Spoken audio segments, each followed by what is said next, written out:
ओकारं बिंदु संयुक्तं नित्यं ध्यायन्ति योगिनः कामदं मोक्षदं च ओंकाराय नमो नमः।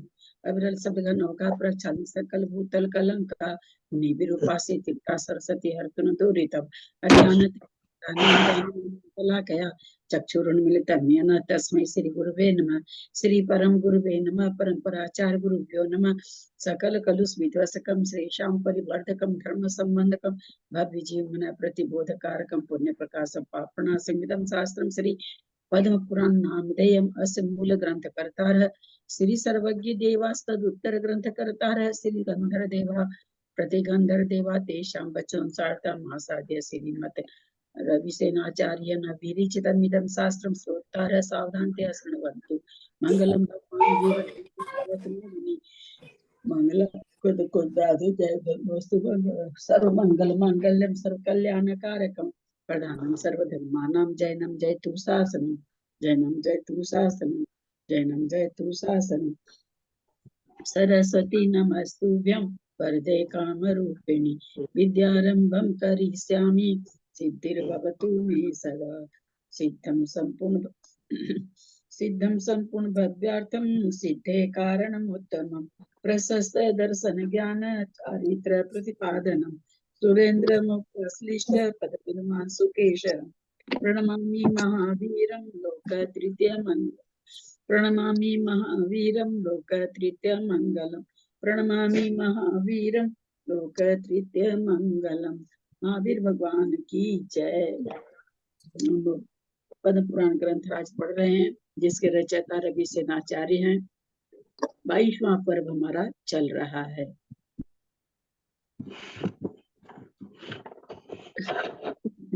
सभी बड़ों को जय जिनेंद्र। रिजल्ट फुल नहीं रहा तो सबको परेशानी हो रही है ना, पर मंजू जी टॉप करनी है ये तो उन्होंने लिख दिया है। मंजू जी को तो सभी बड़ों को सादर प्रणाम, सभी को जय जिनेंद्र। ललिता जी को सादर चरण स्पर्श।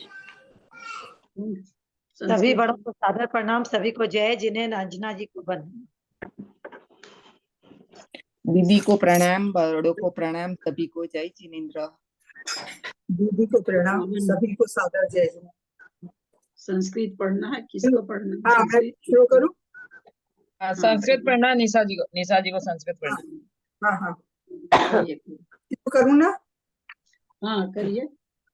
प्रणाम दीदी, सभी को सादर जय जिनेंद्र।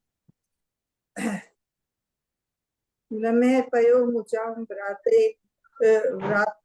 रनु लिप्त निवासितई बला का भी कवि चक्रई कुमोदो भई रिवार्चनम कदम्ब स्थूल मुकुल है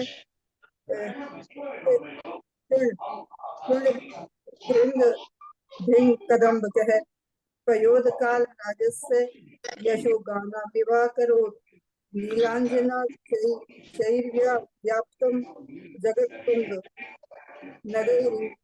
नगैरी 5-6 लोगों का खुला हुआ है, म्यूट कर लें सभी कोई। चंद्र सूर्यो गतौ कापी प्रजेता विचकर जितई अच्छिन्न जल धारा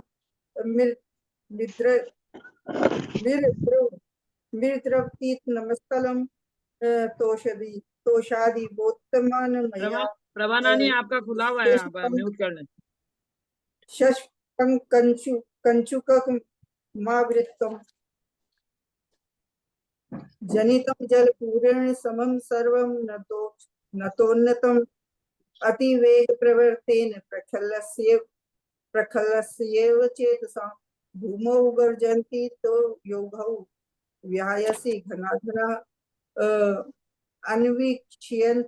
अन्विष्यन्त इवारातिं निधाग समयं द्रुतं कंदैल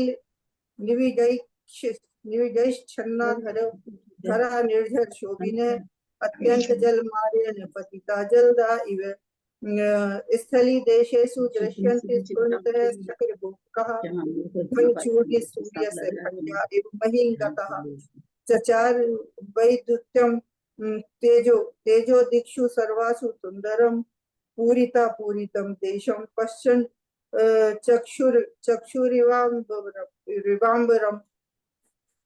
मंजितम शुक्र चापेन गगनम चित्र तेजसा अत्यंतोन्नति युक्तेन तोरणे नेवचारुणा कुलध्वनि पापिन्नो भीमावर्त महाजवः वहन्ति कलुषा नथः स्वच्छंद प्रमदा इव घनाघन वस्त्रस्ता हरिणी चकिते क्षणः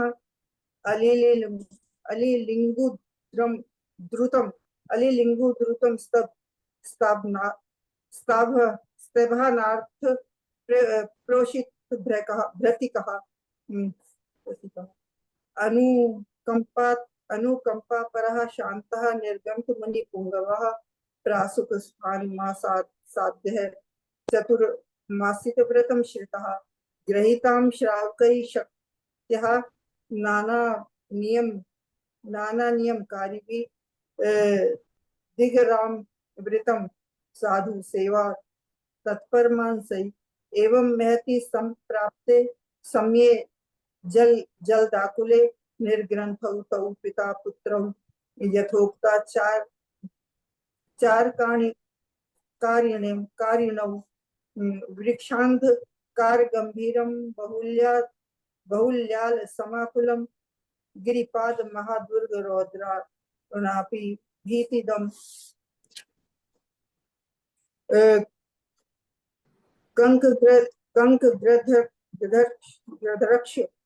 कंकग्रद्धक्ष गोमायुरव पूरित गह्यहिरम अर्धदग्ध शवस्थानम भीषणं विषमावनि शिरः कपाल संघातै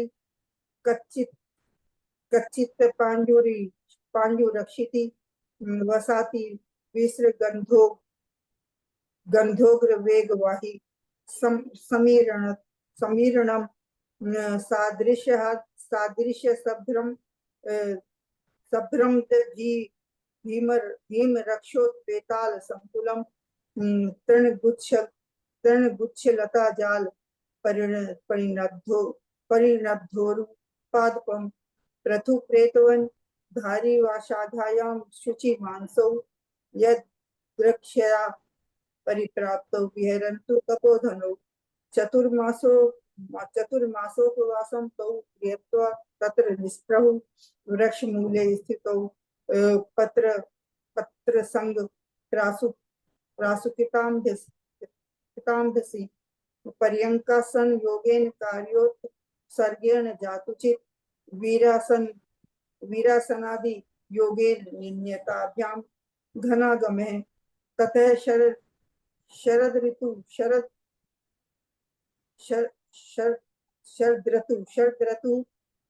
प्राप्य सद्योग खिल मानवः प्रत्युष एव निशेष जगदा लोक पंडितः सितच्छाया घनः कापि दृश्यन्ते गगनागणे विकासी काश संघातक संकाशा मंद कंपितः घनागम विनिर्मुक्ते भाति खे पद्म बांधवा गते सुदूष्म काले भव्य बंधुर्जिनो यथा तारा निकर मध्यस्थो राजते रजनीपति कुमुद्याकर मध्यस्थो राजहंस युवा यथा ज्योतिषनया प्लावितो लोके क्षीर कुपार कल्पया रजनीषु निशानाथ प्रणाल मुख मुक्तया नद्य प्रसन्नतां प्राप्त स्थरंगा रंगाकित सैकतः क्रोच सार चक्राहर नाद संभाषणोद्यता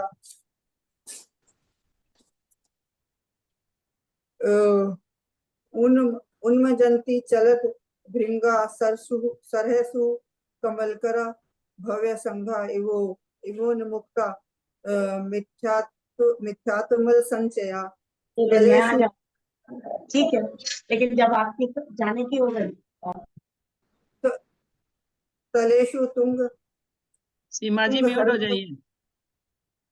तुंग हर्मणः पुष्प पुष्प्रकर पुष्प्रकर चारुषे रमन्ते रमन्ते भोग संपन्ना नरे नक्तं प्रियान्वितः सन्मानित सन्मानित दृढ़ द्वंद्व जनसंघ महोत्सवः दंपतीनां वियुक्तानां संजायन्ते समागमः कार्तिकेया मुपजातायां विरहन्ति तपोघनाः जिनातिशय देशेषु महिमोद्यत जंतुषु अथ तौ पारणा हेतो समाप्त नियमो मुनिः निवेशं गन्तुमारब्धुगता सम्य दृष्टया सह देवीचरी व्याघ्री दृष्ट्वा तौ क्रोधपूरिता शोणितारुण्य संकीर्ण धुत केसर संचया दंष्टा कराल वदना स्फुर स्फुर स्फुरत्पिंग निरीक्षण मसर मसक मत्स्कोर्ध्व वलत पुच्छा नख नथ नख नख शक्त वसुंधरा कृत गंभीर हुंकारा मारी वो पात विग्रह लस लोहित जिह्वाग्रा विस्फुर देहि धारिणी मध्याह्ने रवि संकाशा कृत्वा क्रीडां विलंबिता उत्पात वेगाल लक्षी कृत्य सुकौशलम उत्पन्तिम तु ताम दृष्टां तौ मुनि चारु विभ्रमौ सालंब में निर्मुक्तौ कायोत्सर्गेण तथास्तु कौशल मुनेरु दुर्गै मूर्धनम प्रभृति निर्दयः दारयन्ति नखैर्देहं पतितासे महितले तयासौ दारितौ देह मुच्य यंस्र संहति बभुवे विगल्द्वात् त्वयि निर्झरि शैलवत् तस्य पुरः स्थित्वा कृत्वा नाना चेष्टितं पापा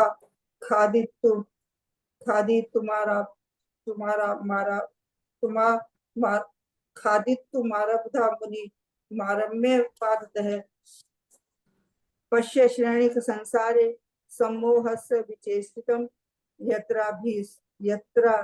यत्राभीष्टस्य पुत्रस्य माता गात्राणि खादति किं तो अन्यत् परम कष्टं यजन मान्तर्मोहिता बांधवा एव गच्छन्ति वैदितां पाककारिणः ततो मेरु स्थिर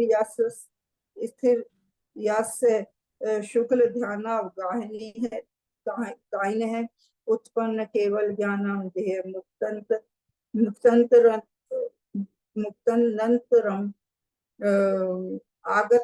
आगत्य च सहन्द्रेण प्रमादेन सुरासुरः चक्रुर्देहार्चनं तस्य दिव्य पुष्पादि संपदः व्याघ्री कीर्ति धरेणापि सुवाक्यैर्बोधिता सती संन्यासेन शुभं कालं कृत्वा स्वर्गमुपागतः ततः कीर्तिधरस्यापि केवल ज्ञान मुद्गतं यात्रा सैकैव देवानां जाता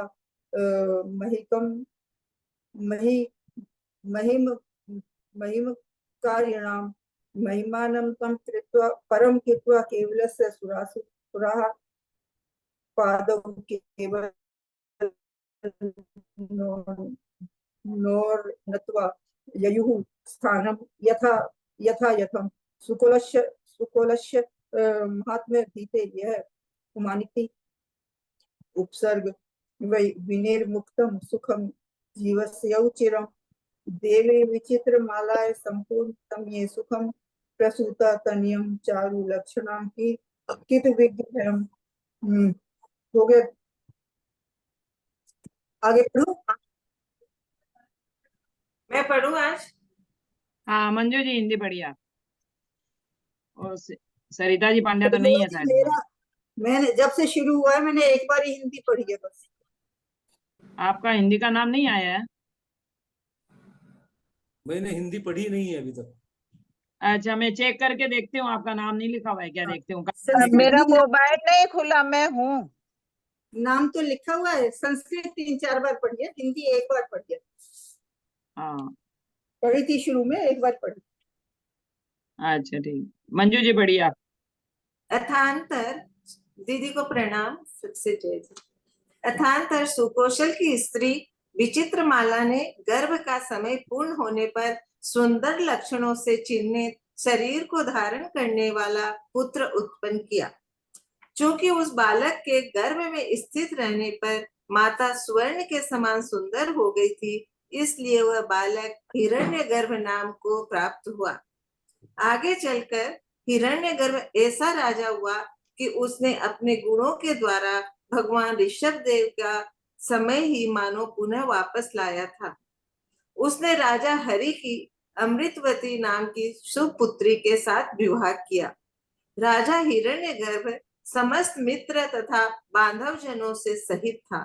सर्व शास्त्रों का पारगामी था, अखंड धन का स्वामी था, श्रीमान था, सुमेरु पर्वत के समान सुंदर था और उदार हृदय का था।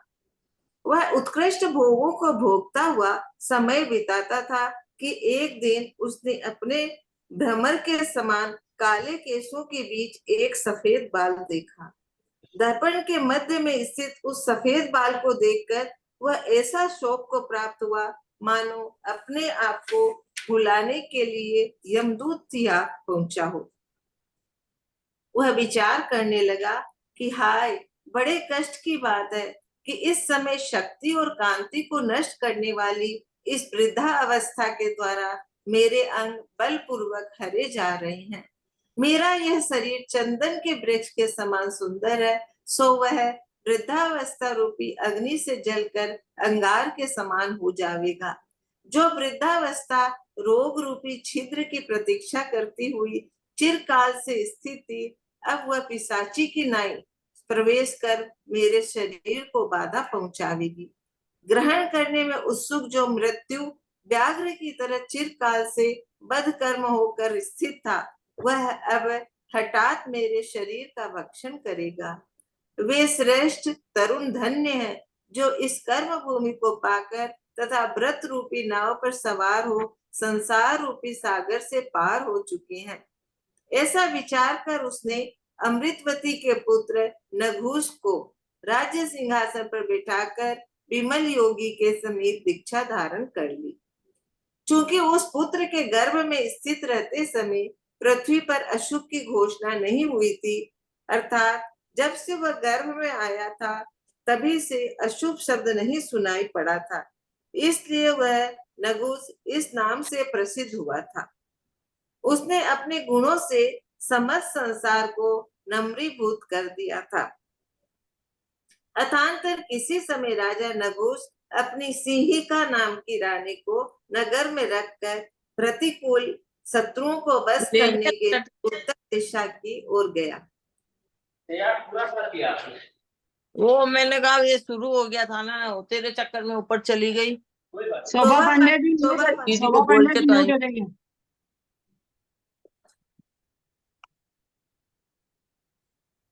अथांतर किसी समय राजा नघूष अपनी सिंहिका नामक रानी को नगर में रखकर प्रतिकूल शत्रुओं को बस करने के लिए उत्तर दिशा की ओर गया। इधर दक्षिण दिशा के राजा नघूष को दूरवर्ती जानकर उसकी अयोध्या नगरी को हथियाने के लिए आ पहुंचा। वे राजा बहुत भारी सेना से सहित थे, परंतु अत्यंत प्रतापिनी सिंहिका रानी ने उन सबको युद्ध में जीत लिया। इतना ही नहीं, वह एक विश्वास पात्र राजा को नगर की रक्षा के लिए नियुक्त कर युद्ध में जीते हुए सामंतों के साथ शेष राजाओं को भी जीतने के लिए दक्षिण दिशा की ओर चल पड़े। शस्त्र और शास्त्र दोनों में ही उसने अच्छा परिश्रम किया था। वह प्रतिकूल सामंतों को अपने प्रताप से जीतकर विजयनाथ से दिशाओं को पूर्ण करते हुए नगरी में वापस आ गई। उधर जब राजा नघूष उत्तर दिशा को वापस कर आया, तब स्त्री के पराक्रम की बात सुनकर वह परम क्रोध को प्राप्त हुआ। अखंड शील को धारण करने वाली कुलांगना की ऐसी दृष्टता नहीं हो सकती। ऐसा निश्चय कर वह सिंहिका से विरक्त हो गया। वह उत्तम चेष्टाओं से सही थी, फिर भी राजा ने उसे महादेवी के पद से च्युत कर दिया। इस प्रकार दरिद्रता को प्राप्त हो वह कुछ समय तक बड़े कष्ट से रही। अथांतर किसी समय राजा को ऐसा महान दाह ज्वर हुआ कि उस समस्त वेद्यों के द्वारा प्रयुक्त औषधियों से भी वह अच्छा नहीं हो सका। तब जब सिंहिका को यह बात का पता चला तब वह शोक से बहुत ही आकुल हुई। उसी समय उसने अपना आपको निर्दोष सिद्ध करने के लिए यह काम किया कि उसने समस्त बंधुजनों, सामंतों और प्रजा को बुलाकर अपने करपुट में पुरोहित के द्वारा दिया हुआ जल धारण किया और कहा कि यदि मैंने अपने चित्त में किसी दूसरे भर्ता को स्थान नहीं दिया हो तो इस जल से सिंचा हुआ भर्ता दाह ज्वर से रहित हो जावे। तदंतर सिंहिका रानी के हाथ में स्थित जल का एक छींटा ही राजा पर सिंचा गया था कि वह इतना शीतल हो गया मानो बर्फ में ही डुबा दिया गया हो। शीत के कारण उसकी दंतावली वीणा के समान शब्द करने लगी। उसी समय साधु साधु शब्द से आकाश भर गया और अदृष्ट जनों के द्वारा छोड़े हुए फूलों के समूह बरसने लगे। इस प्रकार राजा नगुस ने सिंहिका रानी को शील संपन्न जानकर फिर से उसे महादेवी पद पर अधिष्ठित किया तथा उसकी बहुत भारी पूजा की। शत्रु रहित होकर उसने चिरकाल तक उसके साथ भोगों का अनुभव किया और अपने पूर्व पुरुषों के द्वारा आचरित समस्त कार्य किए। उसकी यह विशेषता थी कि भोगरत होने पर भी वह मन में सदा भोगों से निष्प्रह रहता था। अंत में वह धीर भी सिंहिका देवी से उत्पन्न पुत्र को राज्य देकर अपने पिता के द्वारा सेवित मार्ग का अनुसरण करने लगा, अर्थात पिता के समान उसने जिन दीक्षा धारण कर ली। राजा नगुस समस्त शत्रुओं को बस कर लेने के कारण सुदास कहलाता था, इसलिए उसका पुत्र संसार में सुदासस्य पत्यम पुमान सौदास है नाम से प्रसिद्ध हुआ। प्रत्येक 4 मास समाप्त होने पर जब अष्टानिका के 8 दिन आते थे तब उसके गोत्र में कोई भी मांस नहीं खाता था, भले ही उसका शरीर मांस से ही क्यों न वृद्धिगत हुआ हो। किंतु इस राजा सौदास को किसी अशुभ कर्म के उदय से इन्हीं दिनों में मांस खाने की इच्छा उत्पन्न हुई। तब उसने रसोइया को बुलाकर एकांत में कहा कि हे वज्र, आज मेरे मांस खाने की इच्छा उत्पन्न हुई है। रसोइया ने उत्तर दिया कि देव, आप जानते हैं कि इन दिनों में समस्त पृथ्वी में बड़ी समृद्धि के साथ जिन पूजा होती है तथा जीवों के मारने की मनाही है। यह सुन राजा ने रसोइया से कहा, यदि आज मैं मांस नहीं खाता हूँ तो मर जाऊंगा। ऐसा निश्चय कर जो उचित हो सो करो, बात करने से क्या लाभ। राजा की ऐसी दशा जानकर रसोइया नगर से बाहर गया। वहां उसने उसी दिन परीक्षा में छोड़ा हुआ एक मृतक बालक देखा। उसे वस्त्र से लपेट कर ले आया और स्वादिष्ट वस्तुओं से पकाकर खाने के लिए राजा को दिया। महामास मतलब नरमास के रसास्वाद से जिसका मन अत्यंत प्रसन्न हो रहा था, ऐसा राजा उसे खाकर जब उठा तब उसने आश्चर्यचकित तो रसोइये से कहा कि हे भद्र, कि जिसके इस अत्यंत मधुर रस का मैंने पहले कभी स्वाद नहीं लिया, ऐसा ये मांस तुमने कहाँ से प्राप्त किया। इसके उत्तर में रसोइया ने अभयदान की याचना कर सब बात ज्यों की त्यों बतला दी। तब राजा ने कहा कि सदा ऐसा ही किया जाए। अथांतर रसोइया ने छोटे छोटे बालकों के लिए लड्डू देना शुरू किया। उसके लोभ से बालक प्रतिदिन उसके पास आने लगे। लड्डू लेकर जब बालक जाने लगते तब उनमें से जो पीछे रह जाता था उसे मार कर तथा पकाकर वह निरंतर राजा को देने लगा। जब प्रतिदिन नगर के बालक कम होने लगे तब लोगों ने इसका निश्चय किया और रसोइया के साथ साथ राजा को नगर से निकाल दिया। सौदास की कनकाभा स्त्री से एक सिंह रत्न नाम का पुत्र हुआ था। नगरवासियों ने उसे भी राज्य पद पर आरूढ़ किया तथा सब राजाओं ने उसे प्रणाम किया। राजा सौदास नर मांस में इतना आसक्त हो गया कि उसने अपने रसोइये को ही खा लिया। अंत में वह छोड़े हुए मुर्दों को खाता हुआ दुखी हो पृथ्वी पर भ्रमण करने लगा। जिस प्रकार सिंह का आहार मांस है, उसी प्रकार इसका भी आहार मांस हो गया। इसलिए संसार में सिंह सौदास के नाम से प्रसिद्ध को प्राप्त हुआ। अथांतर वह दक्षिण देश में जाकर एक दिगंबर मुनि के पास पहुंचा और उनसे धर्म श्रवण कर बड़ा भारी अनुव्रतों का धारी हो गया। तदंतर उसी समय महापुर नगर का राजा मर गया था। उसके कोई संतान नहीं थी, सो लोगों ने निश्चय किया कि पटबद्ध हाथी को छोड़ा जावे। वह जिसे कंधे पर बैठा कर लावे उसे ही राजा बना दिया जाए। निश्चय अनुसार पटबद्ध हाथी छोड़ा गया और वह सिंह सौदास को कंधे पर बैठाकर नगर में ले आया। फलस्वरूप उसे राज्य प्राप्त हो गया। कुछ समय के बाद जब सौदास बलिष्ठ हो गया, तब उसने नमस्कार करने के लिए पुत्र के पास दूत भेजा। इसके उत्तर में पुत्र ने निर्भय होकर लिख दिया कि चूंकि तुम निंदित आचरण करने वाले हो, अतः तुम्हें नमस्कार नहीं करूंगा। तदंतर सौदास पुत्र के ऊपर चढ़ाई करने के लिए चला, सो कहीं यह खा न ले, इस भय से समस्त देशवासी लोगों ने भागना शुरू कर दिया। अंत में सौदास ने युद्ध में पुत्र को जीतकर उसे ही राजा बना दिया और स्वयं कृतकृत्य हो वह महावैराग्य को उक्त होता हुआ तपोवन में चला गया। इतनी विचित्र कहानी है। आगे पढ़ लो, थोड़ा ही बचा है। अच्छा हो गया, पूरी कहानी हो गई। 30 से और बचे। तदंतर कितना है? सिंह के कितना है? 180 है दीदी, 52 तो हो गया। आज पूरी हो जाएगी, फिर संस्कृत भी हो जाएगी। तुम मैसेज ऐसे कैसे डाली कि सरिता पांड्या का आज नंबर है? हाँ तो सरिता पांड्या जी कहाँ है? नंबर ग्रुप में नहीं है ना। शुरू से बैठी है सरिता पांड्या तो। मैं तो थी, मैं असलियत में हाँ हाँ बोली थी, पर मैंने वो मतलब म्यूट कर रखा था ना, मेरे को ध्यान नहीं रहा। वो आपका चलिए, आवाज नहीं मैंने आया। देखा आगे कि का आप पढ़ लीजिए, आगे का आप पढ़ लीजिए, फिर संस्कृत पढ़ सॉरी, लीजिए। नहीं, आप आपकी पढ़िए आवाज ना, नहीं मैं अगले दिन। आपकी आवाज नहीं आई थी ना, तो मैंने मंजू जी को बोल हाँ, दिया। वो मैं म्यूट में ही हाँ हाँ कर रही थी।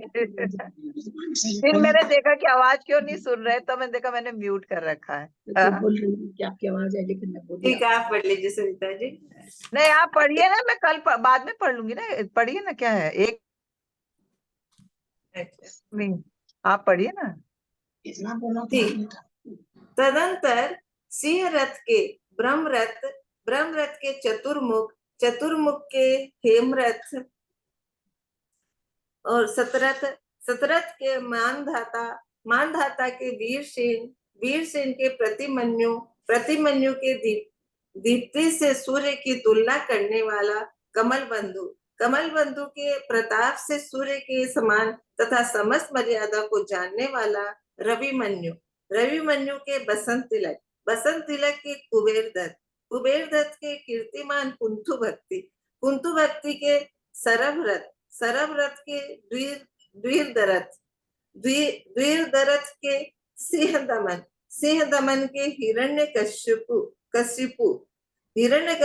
के पुंजस्थल के ककुत्थ और ककुत्थ के अतिशय पराक्रमी रघुपुत्र हुआ।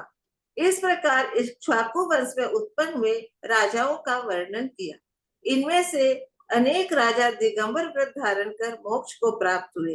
तदंतर राजा रघु के अयोध्या में अनरण्य नाम का ऐसा पुत्र हुआ कि जिसने लोगों को बसाकर देश को अनरण्य अर्थात वनों से रहित कर दिया। राजा अनरण्य की पृथ्वीमती नाम की महादेवी थी, जो महागुणों से युक्त थी, कांति के समूह के मध्य में स्थित थी तथा समस्त इंद्रियों के सुख धारण करने वाली थी। उसके उत्तम लक्षणों के धारक 2 पुत्र हुए। उसमें ज्येष्ठ पुत्र का नाम अनंतरथ और छोटे पुत्र का नाम दशरथ था। यहाँ से कहानी शुरू हो रही है।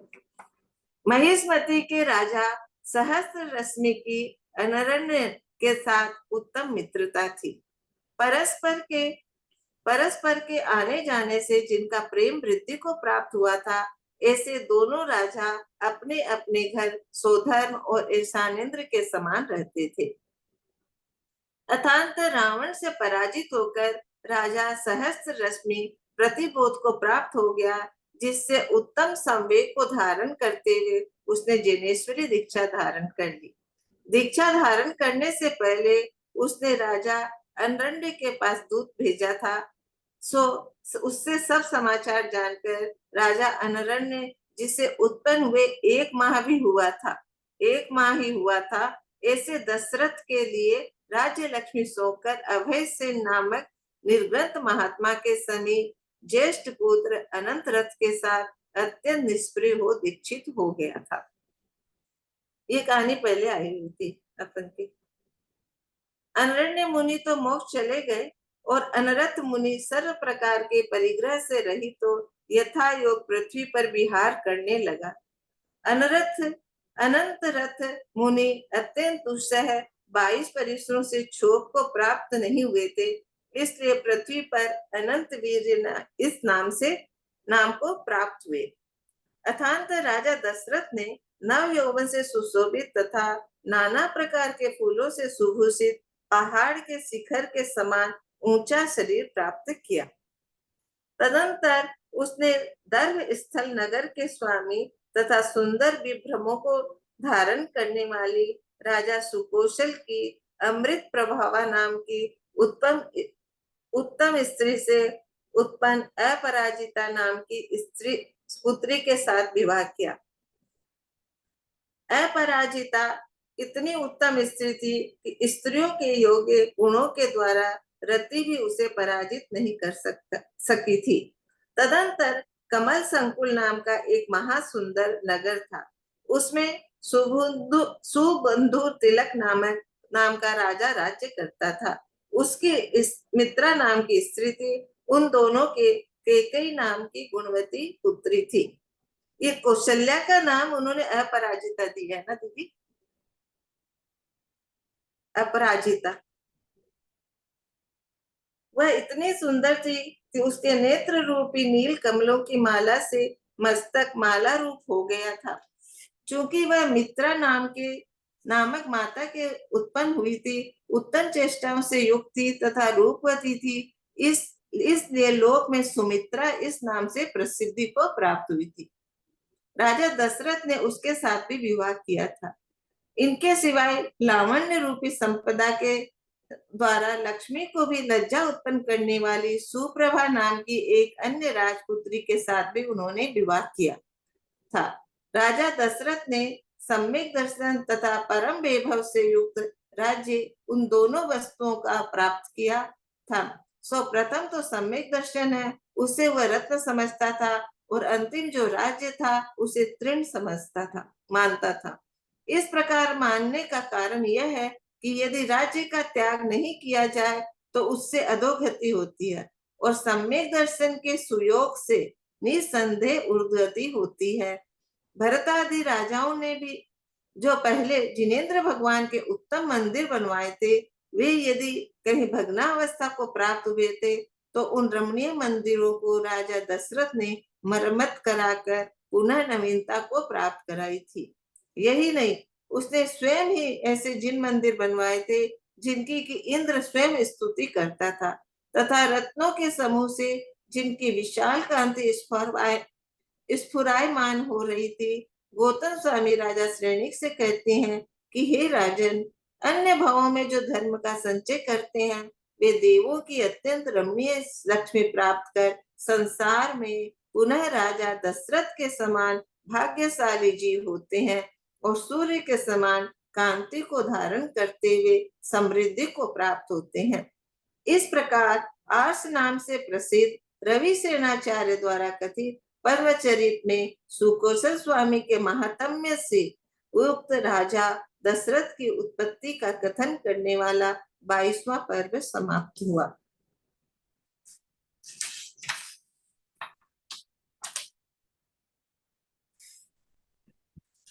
संस्कृत कौन पढ़ेगा आज? शर्मिला? मेरे को पढ़ना है। हाँ, प्रणाम दीदी।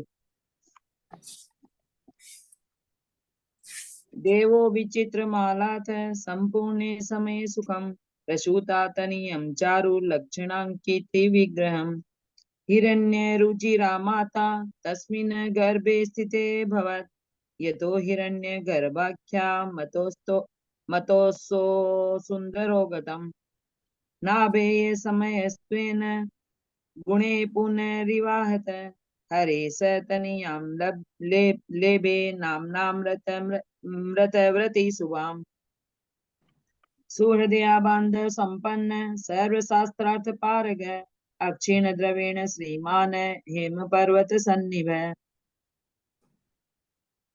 पुरा पराननुभवन् मोगानन्य नन्यदासो महामना मध्ये भृङ्गाभ केशानां फलिताकूरमेक्षत दर्पणस्य स्थिता मध्ये दृष्ट्वा तं फलिताकुरम् मृत्युर्द्रुत समाहूत महात्मानां शोकमाप्तवान्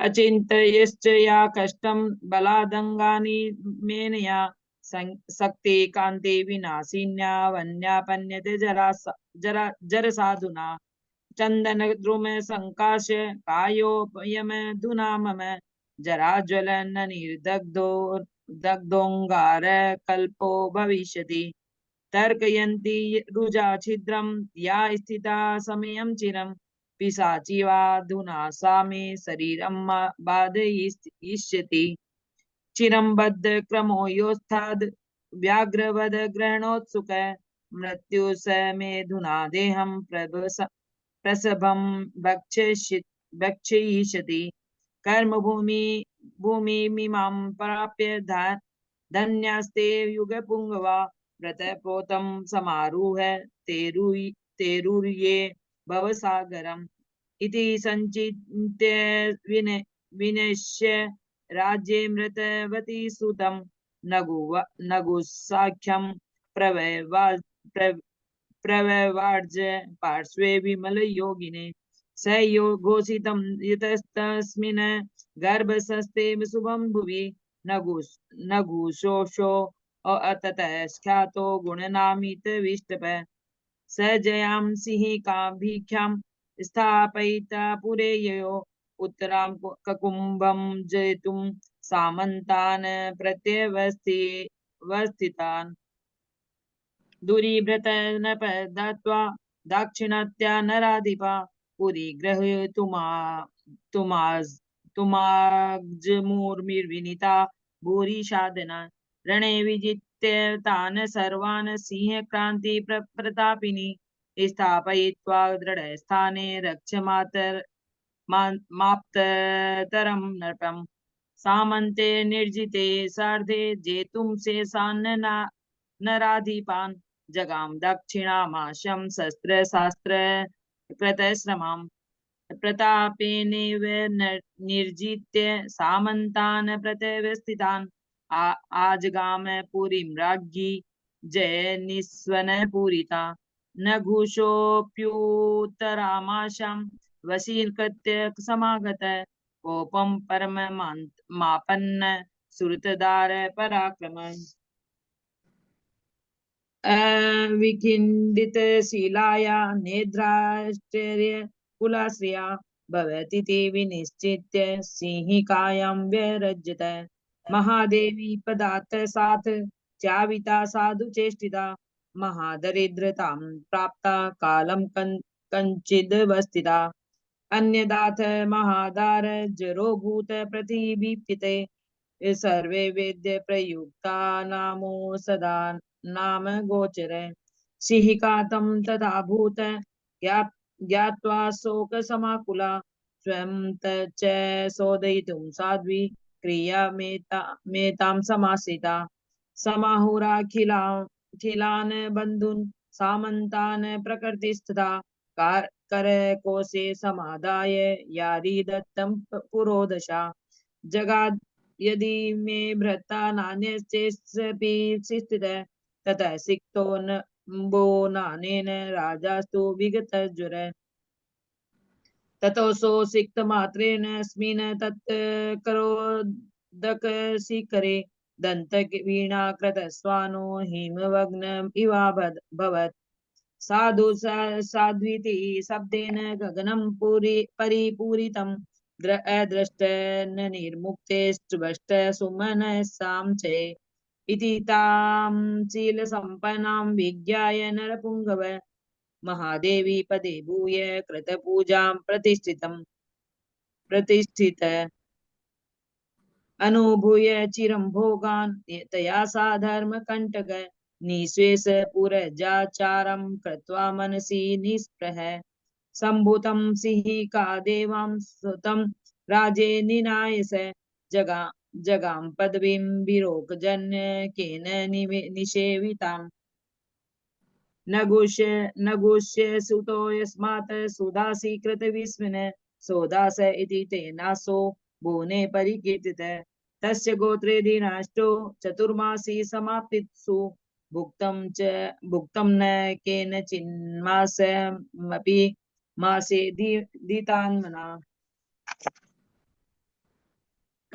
कर्मणस्त्व शुभस्यास्य सस्यापि समुदीरणात् बभूव खादितुं मास्यं तस्यैव दिवसे सुधी ततो नेय समायं सुद स्वरमभाष्यत मासमन्तुं समुत्पन्ना मम दद्रात धैर्यति तेनोक्तं देव जानासि दीनेस्ते स्वमारणं जिनपूजा समृद्धेषु समस्तायामपि चितो न पेणोच्चे पुनः शुद्धो यदि नाद्वितत इति निश्चित्य यदुक्तं तदाचार किमुक्तिभिः तदैवस्थं नरप ज्ञात्वा पुरता सुदो बहिर्गत तर्दश्य मरुतकं बालं दद्विने परिखोजितं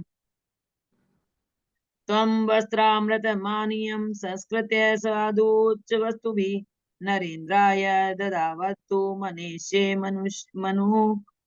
मुष्य गोचरन् महामासरस्वादानीतान्त प्रीतमानश भुक्त्वोत्थितो थिमितः सुदं च जगदां समी विस्मय वद भद्रकृतं प्राप्तं मासमेतत्वेद दशम् अनास्वादिते पूर्वोऽयं रसो यदस्याति मेसल सोभयं मार्गे विस्माने यथा इवद वेदत ततो राजा जगादेवं सर्वदा कीर्वतामिति सुदोथं दातुमारब्ध शिशुवर्गाय मोदकान् शिववस्त्रप्रसङ्गेन प्रतिहं तं समायुयम्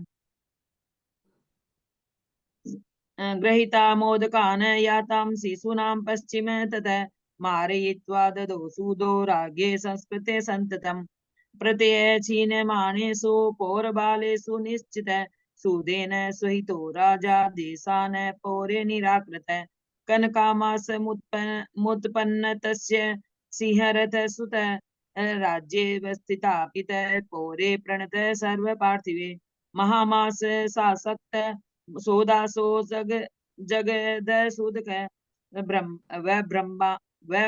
वर्ब्राह्म धरणीं दुःखी भक्षयनु निज्जितां स्वान् सिंह सेयतो मास माहारोष्याभवत् सिंह सोदास शब्देन भुवने ख्यातिमागत दक्षिणापथमासाद्य प्राप्ते नम्बर संश्रय श्रुता धर्म विभुवासा वनुर्व्रतोधरो महान् ततो महापुरे राज्ञे मूढते पुण्य विवर्जिते स्कन्धमारोपित प्राप्त राज्यं राज्यदीपेन स वैश्यर्यश्च पुत्रस्य नत्वे दूतमूर्जित सौखिल्य तव ग्रहस्य न नमामिति निर्भय। आगे पढ़ लू ना दीदी पूरा।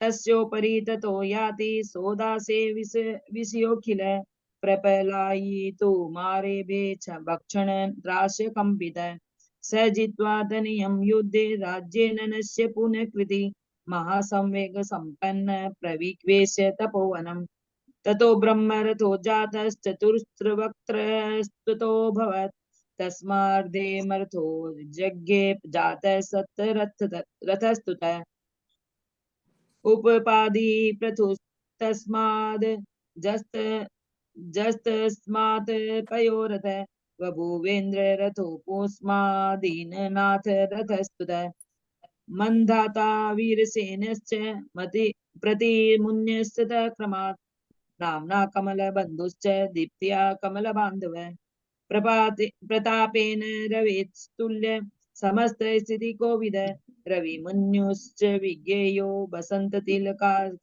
तिलकस्तदा कुबेरदत्त नामा च कुन्तु भक्तिश्च कीर्तिमान् सरम्भर्त्वीरथो प्रोक्तो रथ शब्दोत्तर श्रुति मृगे सदमनाभिख्यो हिरण्यकसि पुस्तकथा कुञ्जलस्तन ककुत्थश्च रघुव परम विक्रम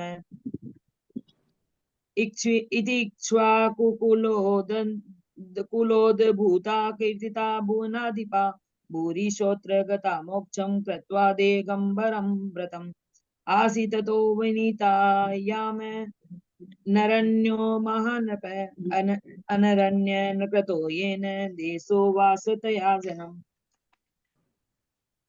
पृथ्वीमध्यभिख्यास्य महादेवी महागुण कांतिमंडल मध्यस्था सर्वेन्द्रिय सुखावहा दो सुता युध पतस्यातां तस्यामुत्तम लक्षणो ज्येष्ठोऽनन्तरथो ज्ञेय ख्यातो दशरथोऽनुज सहस्ररश्मि संज्ञस्य यागो महिष्मतीपते अर्जर्यमनरणरेण्यन सा कमासिदनुत्तमम् अन्योन्यगतिव्रसंवर्ध प्रेमाणो तो नरोत्तमो सोधर्म सान देवेन्द्रा विवास्तथा स्वधामनि रावणेन जितो युद्धे सहस्रादुर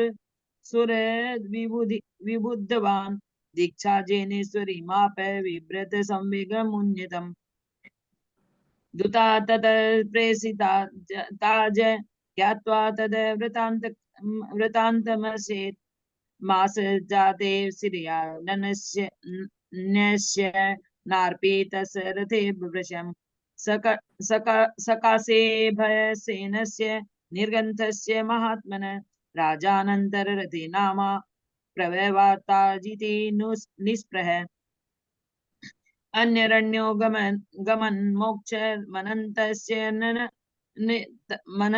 नन्दनो मयि सर्वसंग विनिर्मुक्तो विजहार यथोचितम् अत्यंत दुस्सहेर्योगी द्वाविंशति परिशहे न क्षोभितस्ततो अनंत वीर्याख्यां स चितो गत वपुर्दशरथो विलेभे नवयौवनभूषितम् शैलकूटमिवो तुंगम नानाकुमुमभूषितम् अथामृत प्रभावाय मुत्पन्नां वरयोषित दर्भस्थलपुरेशस्य चारुविभ्रमदारिण राग्र सुकोसलाख्यस्य तनयाम पराजिताम् उपयेमे सरत्यापि स्त्रीगुणेर पराजिताम् पुरमस्ति महारम्य नाम्ना कमलसकुलं शम्भो सुबन्धो तिलकस्तस्य राजा मित्रास्य भामिनी दुहिता केकयी नाम तयो न कन्या गुणान्वित मुण्डमाला कृता यस्य नेत्रे नन्दीश्वरमालया मित्राया सनिता यस्मात् सुचेष्टा रूपशालिनी सुमित्रेति ततः ख्यातिं भुवने समोपागता महाराज सुता मन्यां प्रापासो सुप्रभाश्रुतिं लावण्य संपदा बालं जनयन्ते श्रियस्त्रपाम् स सम्यक् दर्शनं लेभे राज्यं च परमोदयं पादे रत्नमतिस्तस्य चर्मे तृणसे मुसि अधोगतिर्यतो राज्याद्यत्या दत्यक्तादुपजायते सम्यक दर्शन योगा तो गतिरुद्रम संशया। दीदी आगे आप पढ़ लीजिए। नहीं, तुम ही पढ़ो, गले में तकलीफ हो रखी है मेरे, नहीं आवाज आएगी। जी। ये भरता वृणन प्रति विरुदा कारिता कुरुवा जिन्वर वाशा भंगमुपेता न कंचिदपि रम्यान् सोदनय देता नमे नव भवान् इन्द्रनुतानां स्वयमपि रम्यान् तीर्थंकराणां परम निवासन रत्न समूहे स्फुर दुरुवास संतत पूजा घटिये देश अन्य विभवेषु प्रतिषु धर्मा प्राप्य सुराणां श्रियमति रम्याम् ईदृश्य जिहा पुनरिह लोके यान्ति समृद्धि रविरुचिभास इत्यार्षे रविसेनाचार्य प्रोक्ते पद्मचरिते सुकौशल महात्म्य युक्त रथोत्पत्त्य दीपदानं नाम द्वाविंशतितम प्रवर्गम्। प्रणाम दीदी। चलो, हो गया। अब नया तो चालू क्या करेंगे? दिलवानी स्तुति करो। इसका कल समरी करेंगे क्या? कल कौन सा दिन है? कल तो शुक्रवार है। मैं सोचे शनिवार होने से उनसे करवा लेते। एग्जाम फिर कब होगा इसका? अभी भाई साहब तो है नहीं यहाँ पे। नहीं, ऐसा कर ले, कल नया अध्याय चालू कर देते हैं। शनिवार को उनको लिख देते हैं, अगर वो शनिवार को आ रहे तो शनिवार को समरी कर देंगे। पूछती हूँ नहीं उनको पूछती हूँ क्या प्रोग्राम है। तो कल तो उन्होंने अपने लिखा शायद 7-8 दिन नहीं है अभी वो। 7-8 दिन लिखे हैं क्या? हाँ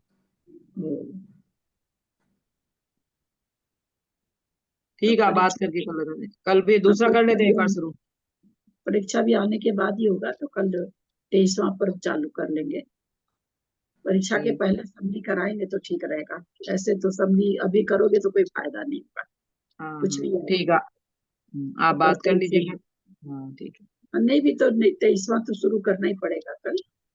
हाँ चलो, अभी वाला लिंक भी खुल गया आंटी, अभी रिजल्ट आ गया इसमें, दूसरा लिंक भेजा, खुल गया अभी।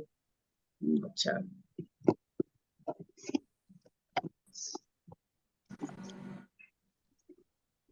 चलो चिन्हवानी स्तुति करो। मैंने उनको लिख के भेजा था कि लिंक नहीं खुल रहा, लोग भेजे होंगे दूसरा।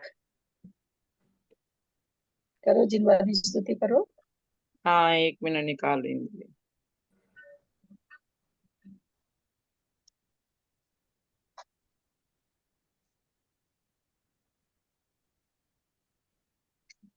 खुलेगा तब ना।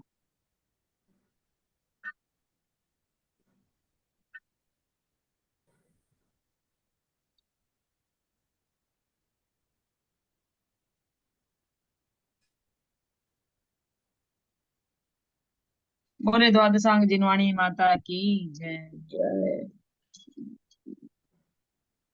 जब एक रतन अनमोल है तो रत्ना करके साऊंगा, जिसकी चर्चा ही है सुंदर वो कितना सुंदर होगा।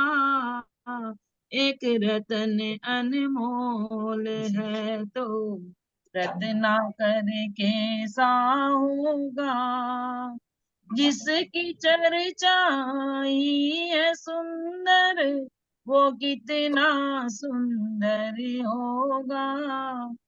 इसके दीवाने हैं ज्ञानी, हर धुन में वही सवार रहे, बस एक लक्ष्य अरु एक प्रक्ष, हर श्वास उसी के लिए रहे। जिसको पाकर सब कुछ पाया, उससे भी बढ़कर क्या होगा। एक रतन अनमोल है तो रत्नाकर कैसा होगा, जिसकी चर्चाई है सुंदर, वो कितना सुंदर होगा।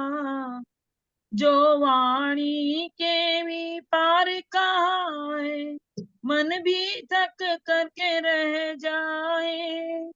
इंद्रिय गोचर तो दूर, अति इंद्रिय के भी कल्प में नाए। अनुभव गोचर कुछ नाम नहीं, नाम भी क्या अद्भुत होगा। एक रतन अनमोल है, तो रत्नाकर कैसा होगा, जिसकी चर्चा ही है सुंदर, वो कितना सुंदर होगा। सप्तभंग पढ़े नो पूर्व रटे, पर उसका स्वाद नहीं आए। उनसे ग्रसित अनपढ़ भी ले, स्वाद सफल हो कर जाए।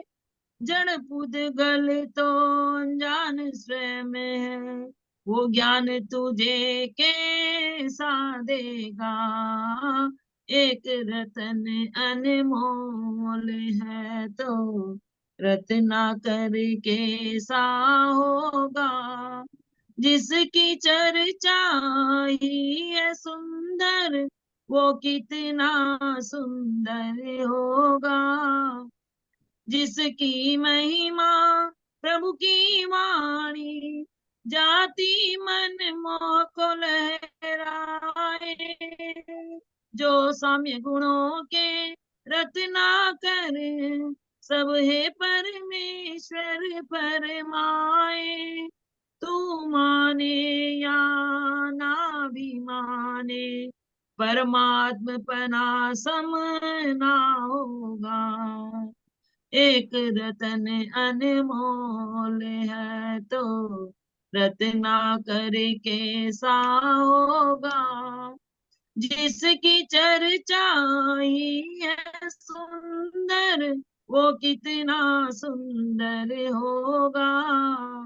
एक रतन अनमोल। या वाणी के ज्ञान ते सूझे लोकालो, सो वाणी मस्तक नमो सदा देत हूँ दो। हे जिन वाणी भारती, तो जपो दिन रे, जो तेरा शरणा गए, सो पावे सुख चैन। देव भजो अरिहंत को, गुरु सेवा